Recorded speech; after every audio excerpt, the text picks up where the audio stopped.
Here we go.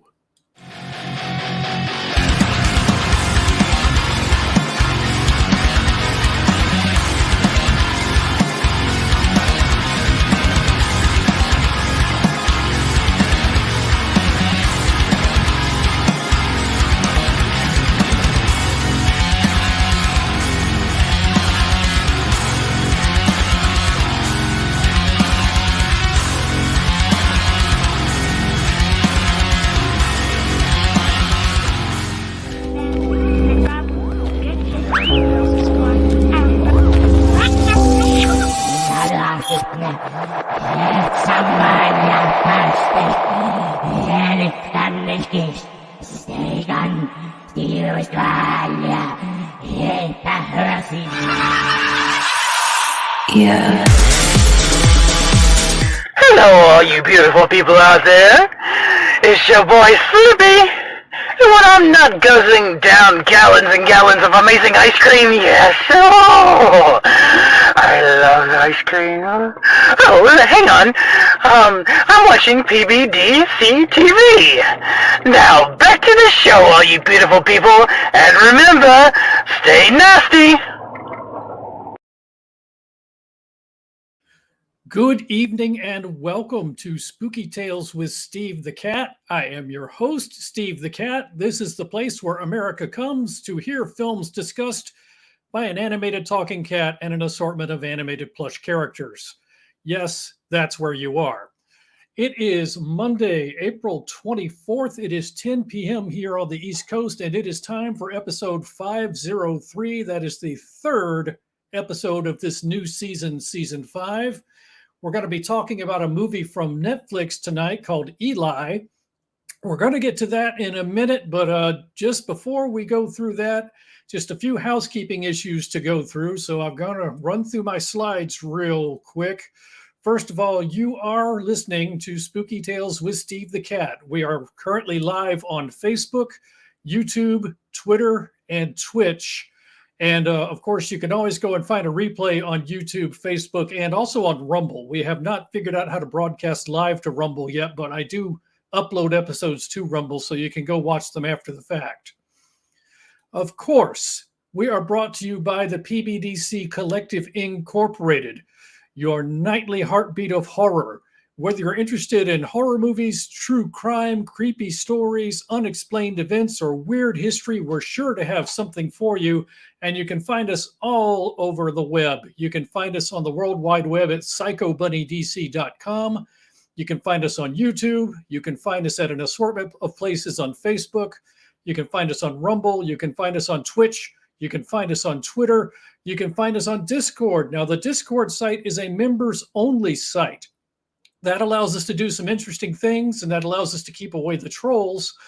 But it does mean that you need to apply for a membership to join. So there's no cost. All you need to do is go to psychobunnydc.com and click the link for an invitation, and we will get you all set up with a membership.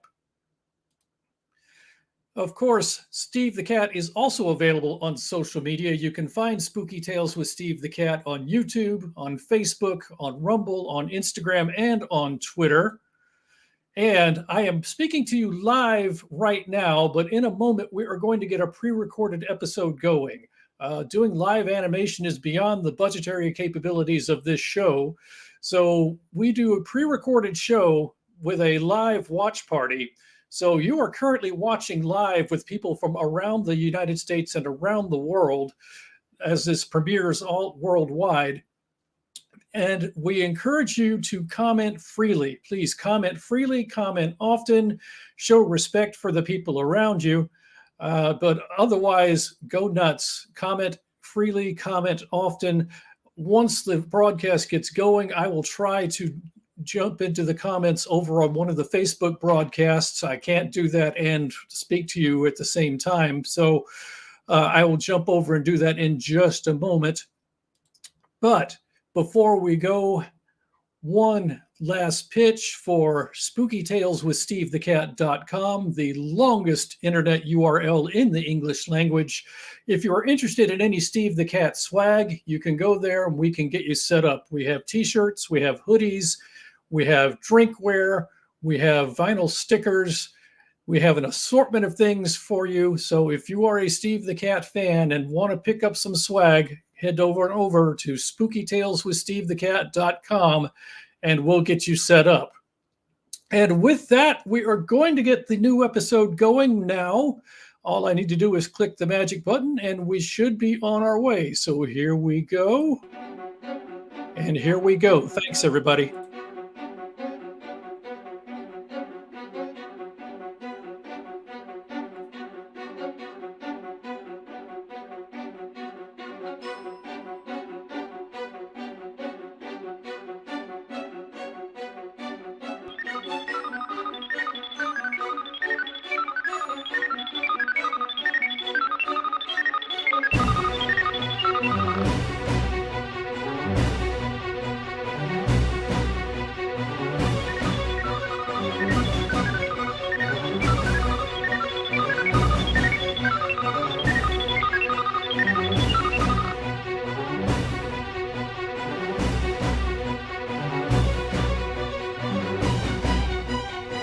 Hello? Can anyone hear me? This is an emergency. My name is Malcolm Fluffosaurus and my DoorDash delivery is very late. I need to speak to customer service right away. Can anyone please help me?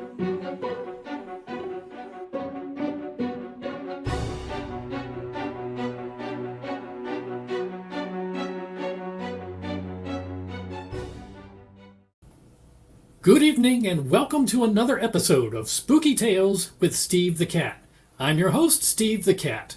Tonight we're going to do something we have not done in a while and check out a film available on Netflix.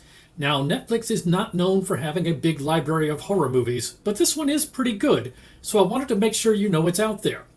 We'll get to that in a minute, but first we have something special. Checking in with us live is our good friend who has been missing, Malcolm Fluffosaurus. Come in, Malcolm. Are you there? You had us all worried. Are you all right? Good evening and greetings to you all. I am Malcolm Fluffosaurus, and I am calling to notify you that my DoorDash delivery is very late. Is this customer service? I suppose I should mention that Malcolm is a little bit confused and thinks we're customer service for his DoorDash delivery. Can anyone hear me? I've ordered the shawarma platter and I'm concerned that it's going to be cold when it gets here. Also, I wanted to make sure that the Caesar salad has the dressing on the side. Sure thing, buddy. We'll get right on that. Also checking in with us is our friend Crimson Meerkat, who missed the last episode and had us all a little bit worried. Hey, Meerkat, are you there? Yes, I am here, Steve. I'm also doing very well. Thank you for asking. Passive-aggressive as always, I see. So, Meerkat, do you want to fill us in on where you've been since the season premiere? We kind of lost track of you. Is everything okay? No, Steve, things are certainly not okay. As you know, I have been in the mountains of West Virginia for months now looking for this guy. I am sorry, but I am very confused. Are you my delivery driver? Do you have my shawarma platter and Caesar salad? No, I am not your delivery driver. Greetings, ladies and gentlemen. I am Crimson Meerkat, expert in all things related to alien abduction and conspiracy theories, and as I said, I've been in the mountains for months looking for Malcolm. Now, as you know, Malcolm was abducted by aliens way back towards the end of Season 3. This led to the evil Helen Trash Panda launching a wrongful death lawsuit against us on behalf of Malcolm's estate.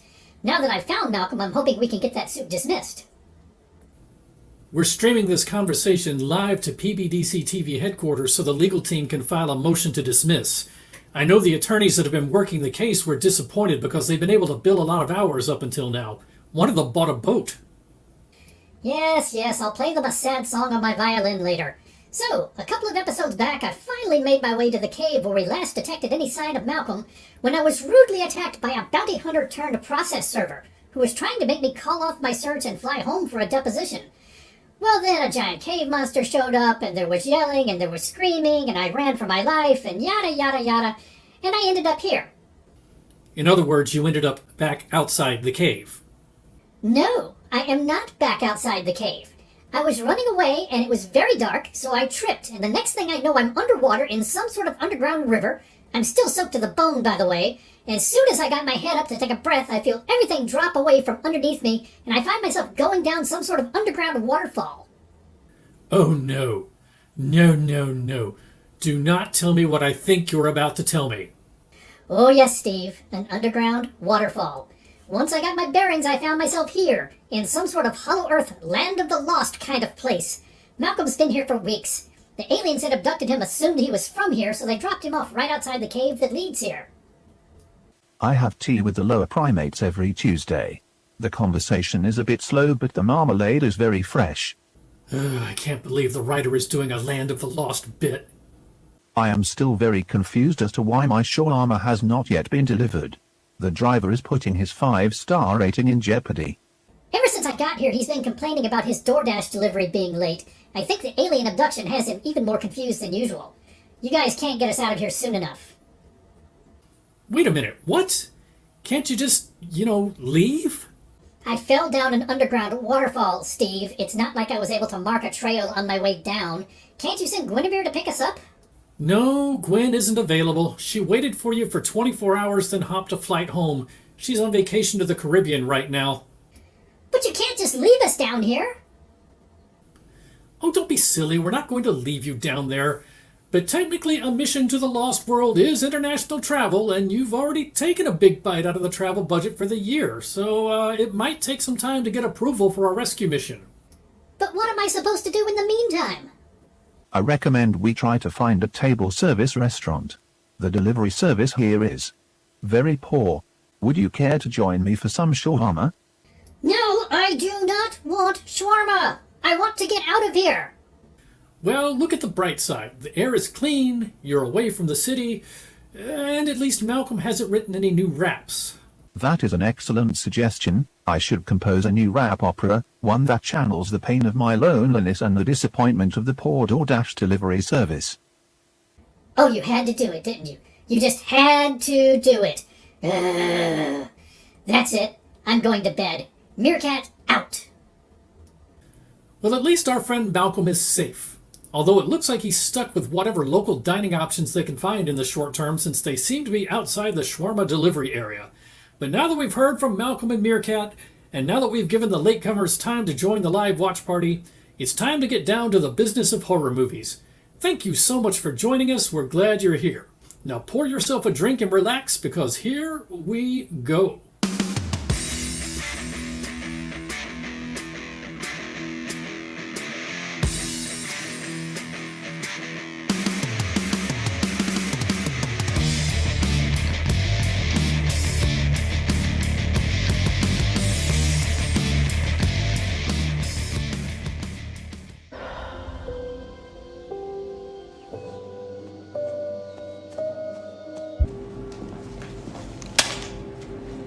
Stations.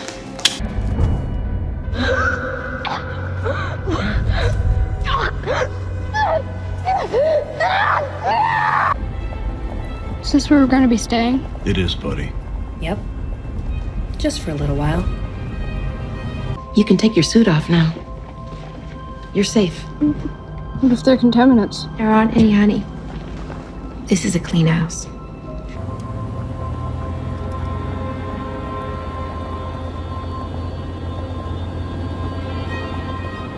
In a normal, healthy body, antibodies are produced by stem cells in the marrow. But in your body, that gene is impaired. So I'm going to take this specially modified virus and inject it into the marrow. This virus is going to repair that gene and reset your entire immune system. Poof. It's like a magic trick. I used to be scared of fire. Then I learned how to master it.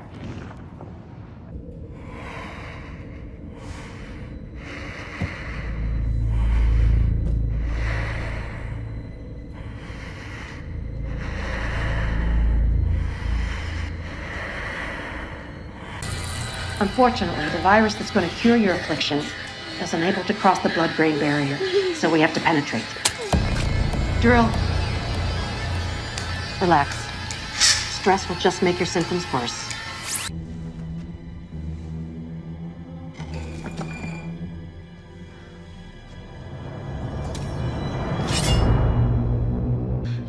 You can't do it! Yes, you can! You're so much stronger than the others. Lucius. Treatment 1. Treatment 2. 3.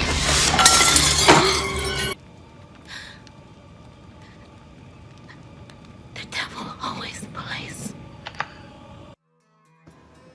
All right, let's get into our featured film review for the evening. Tonight, we're going to talk about this film. It is called Eli. Eli is a supernatural horror film released in the year 2019, so relatively recent in the grand scheme of things. It was directed by Kieran Foy, and the cast includes the lovely Kelly Riley, the lovely Sadie Sink, Lily Taylor, Max Martini, and Charlie Shotwell. Sadie Sink, of course, you know from Stranger Things and the Fear Street trilogy. Kelly Riley has been in a variety of things. I believe most recently she's a cast member on Yellowstone. I remember her as Dr. Watson's fiance in the Sherlock Holmes films that starred Robert Downey Jr. Let's get into setting your expectations for this film. If you're going to sit down to watch Eli, what you should expect is a well-made supernatural horror thriller that will keep you guessing until the end. Now, from that description, you might have guessed that if you like The Conjuring, you'll like Eli, and that is true. The other film I have thrown in here that you might like also is The Autopsy of Jane Doe. So if you're a fan of The Autopsy of Jane Doe, you'll probably enjoy Eli as well. Now, Autopsy of Jane Doe is a film that we have not reviewed on this show, although I love it and I recommend it highly, but I've not been able to find it available on any of the streaming services that I normally use when it was time to do a film review. And I don't want to review something that you can only access through a particular cable premium channel, so hope to get to The Autopsy of Jane Doe at some point in the future. Let's help calibrate your sights. This is the scale we like to use. On the far left side of the scale, we have very campy films, such as the very silly film Jason X. On the far right, we have very serious films, such as The Silence of the Lambs. Where does Eli fall on the scale? Well, Eli falls pretty far to the right. It is a serious film. I'm not going to put it all the way over to the right because it does involve ghosts and the supernatural. But beyond that, it has a very serious feel to it. It's not a popcorn film. It's not a summer Scream movie like Scream to please the teens. It is an actual scary supernatural horror movie. Now, before we go any farther, we need to talk about our vocabulary lesson for the week. This, of course, is the part of the show where we discuss new and innovative words and phrases in an effort to stay ahead of social media bots and algorithms that would otherwise try to ban our conversation. The robots are always getting smarter, so our language must continue to evolve to stay ahead of them. 2 words this week. Our first is enfuegoinating, which isn't too hard to figure out, but in the spirit of things, enfuegoinating is a noun referring to the action of setting a character ablaze. Now, if you have not heard the term enfuegoinating, it's possible that you may have heard some of its colloquial forms, such as baked Alaska-ing and Richard Pryoring. Our second term is hot air ballooning, which is a little strange. Hot air ballooning is a recap of a word used several seasons ago. Hot air ballooning is a noun referring to the action of levitating and floating around the room, or at least appearing to levitate and float around the room, because an unseen creature or supernatural force has a grip on you. Now, there are some particulars to go with this. The creature or force does not necessarily have to be invisible, just unseen, such as when a character off-screen or on the other side of a doorway has a grip on a character's leg and lifts the character off of the floor. I think of that from the werewolf movie we did a while back called Howl. Somebody trying to get on board the train makes it all the way, except a leg sticking out through the sliding door. We never see what has a grip on the leg, but we do see them get lifted up and down. Anyway, those are your vocabulary words for this evening. Please keep these terms in mind. They will become important later in the episode. So let's get into a summary of this film. Eli Miller is a young teen with a rare immune system disorder that causes severe allergic reactions to the outdoors, and you got a little taste of that in the preview earlier. Eli's days consist of time spent inside a plastic bubble and the need to don a protective suit when he goes outside. Yes, Eli literally is the boy in the plastic bubble. So Eli's parents drive him cross-country to the clinic of Dr. Isabella Horn, who has developed a gene therapy treatment that can cure Eli's condition. Hooray for Dr. Horn. Except, as he starts the treatment, Eli begins to experience what can only be described as supernatural phenomena, leading him to wonder, is the clinic haunted? And just what is this doctor up to anyway? So that leads us to our villain profile. Our villain for this film is quite simply ghosts. You never necessarily get a square look at the ghosts in this film. They're always kind of seen in the shadows right in the corner of your eye, but we have a little bit of an illustration here. Ghosts, of course, belong to the class of supernatural spirit / apparition. Please save me your hate mail. I'm talking about ghosts in the terms of this film and not in the broader context. The special powers for these ghosts are that they haunt the clinic and they have some limited ability to interact with the physical world, including the ability to grab Eli and drag him about the clinic, hence the need for hot air ballooning as a vocabulary word. Now, they don't really have any signature weapons, but the ghosts are able to interact with physical objects that can be used as weapons. They can fog up glass and write messages in the fog. They can scratch messages into pieces of furniture, so they can interact with the physical world in some sense or another.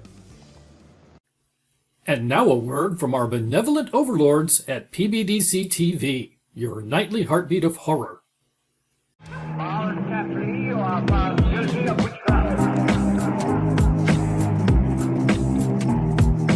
You are found guilty. You are found guilty. Witchcraft. You are found guilty.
So let's talk about the things I liked about this film.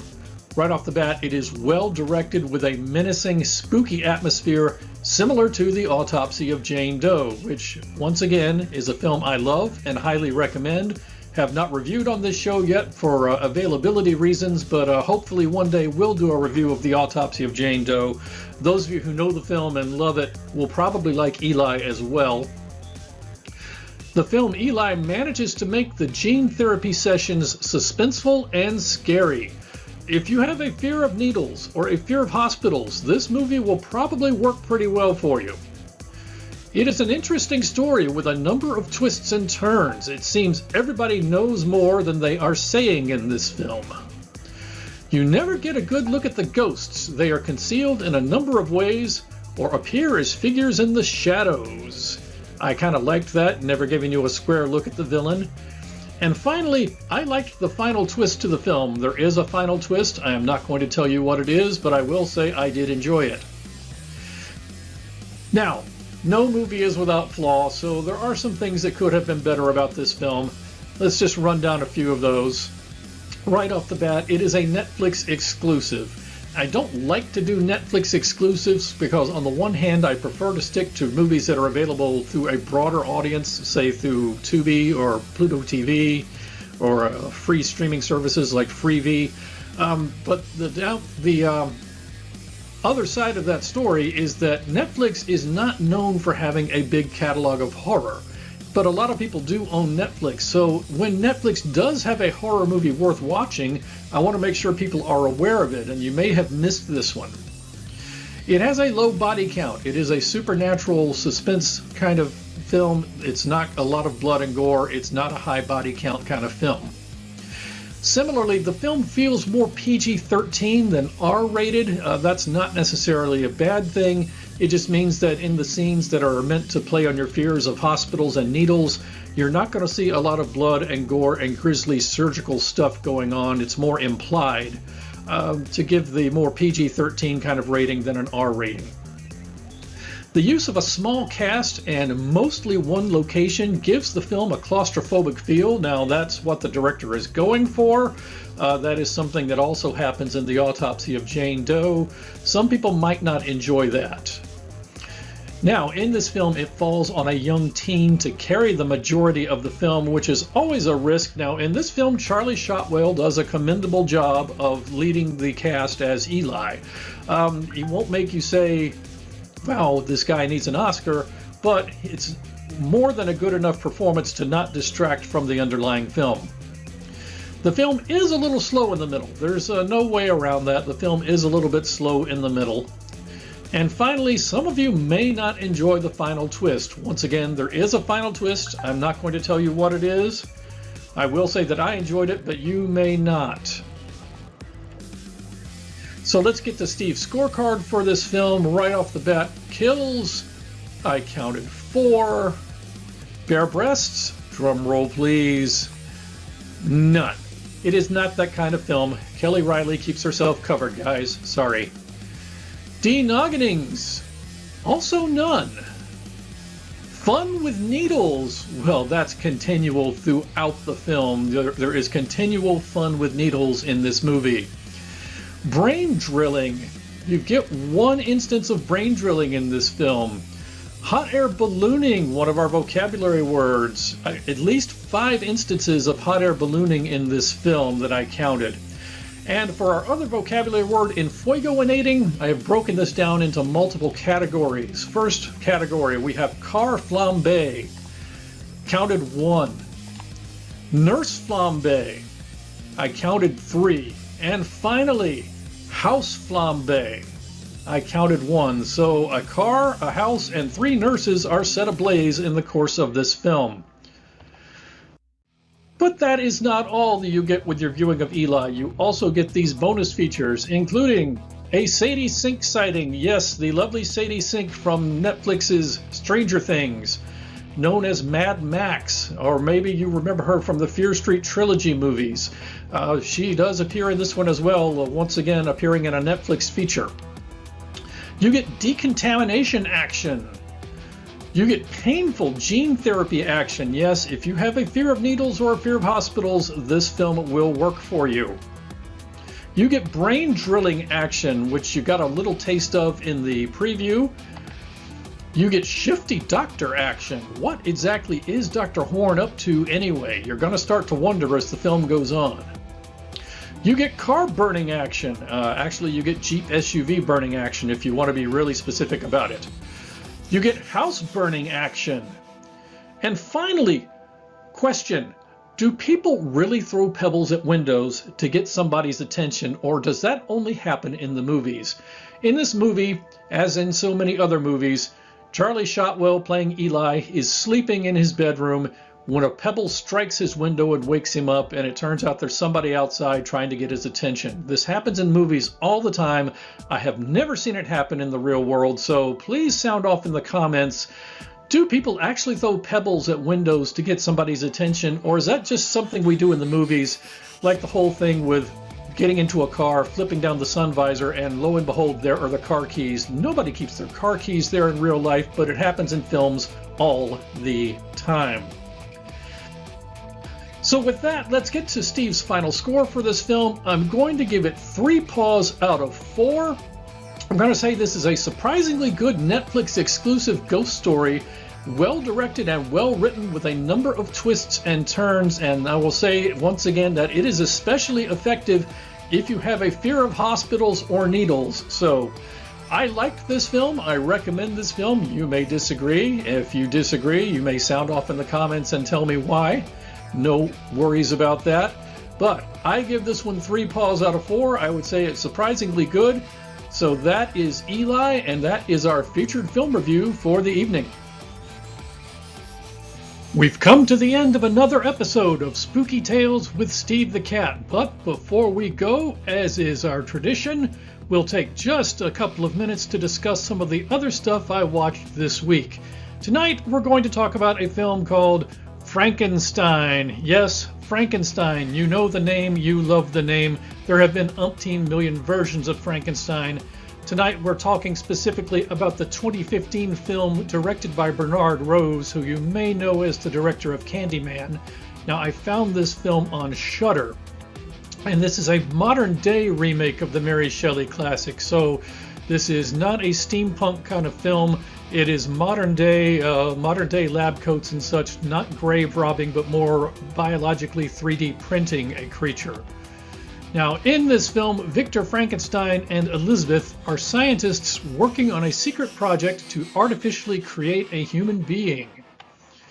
They initially are successful, but ultimately abandon the creature as defects begin to emerge in the creature's genetic makeup. And the creature then undertakes a long, difficult, and heartbreaking journey in an attempt to reunite with what he considers his family. So what did I think of this film? Well, it's interesting that it's a sci-fi adaptation of the original story, and it changes the technical details, but follows the story faithfully beyond that. So, like I said, it's not about grave robbing and stitching corpses together. The creature is, say, 3D printed from a biological printer, but beyond that, the story is faithful to the original story of Frankenstein. It only differs in technical details. Now, on the pro side, the cast is good, it's fairly well written, and it's interesting in that it's told from the creature's point of view. So the entire story is seen from the creature's point of view, not from Victor Frankenstein's. On the con side, for me, it just took too long to get to an ending where you already knew what was going to happen. It was just too slow and ponderous. In fact, I would say it is too slow and ponderous to recommend fully. I wasn't that impressed with this film at the end of the day. So I would say it's not recommended unless you're in the mood for something slow, introspective, and ultimately sad. Of course, Frankenstein is a very sad story. We all know the story. That's why I don't really recommend this one. It's not really going to give anything new to you if you know the Frankenstein story. And if you're not familiar with it, there are better theatrical versions out there. It's not a bad film. The practical special effects are pretty good. The acting is pretty good. The writing is pretty good. It's just too ponderous and too slow for my taste. So that is Frankenstein, and that is the other stuff I watched this week. That brings us to the end of another episode of Spooky Tales with Steve the Cat. Thank you so much for joining us. We're glad you're here. Now, if you did enjoy the show, then please check us out on social media. You can find Steve the Cat on YouTube, Instagram, Facebook, and Twitter, so please stop by and hit that subscribe button. And of course, Spooky Tales with Steve the Cat is available exclusively through the PBDC Collective Incorporated, now legally incorporated, but still your heartbeat of horror. You can find us on the web at psychobunnydc.com, or you can check us out on YouTube, Facebook, Twitch, Instagram, Twitter, Rumble, and Discord. Now, the Discord site is for members only, so if you're interested, please go to psychobunnydc.com and click a link for the invitation. Next episode, we're going to talk about another surprisingly good supernatural horror movie that I was once again surprised to find on Netflix. It's sure to be a lot of fun, so make sure to join us on Monday nights at 10 p.m. And remember, we're now on every other week, alternating Monday nights with Ghoul Radio. So join us next week for Ghoul Radio, and we'll be back with a new episode of Spooky Tales the following week. That's all for now, so until next time, thank you for joining us, and have a great week.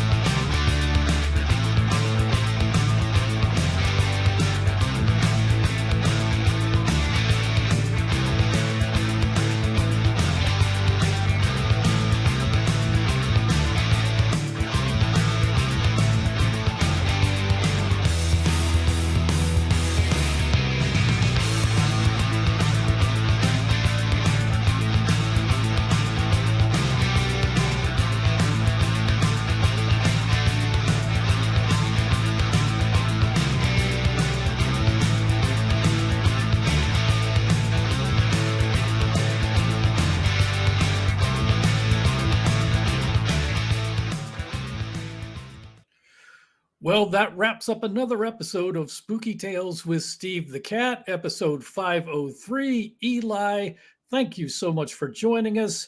Just a quick overview of what the schedule is going to look like for the next couple of shows. So we are on every other week, as was mentioned at the end of the episode.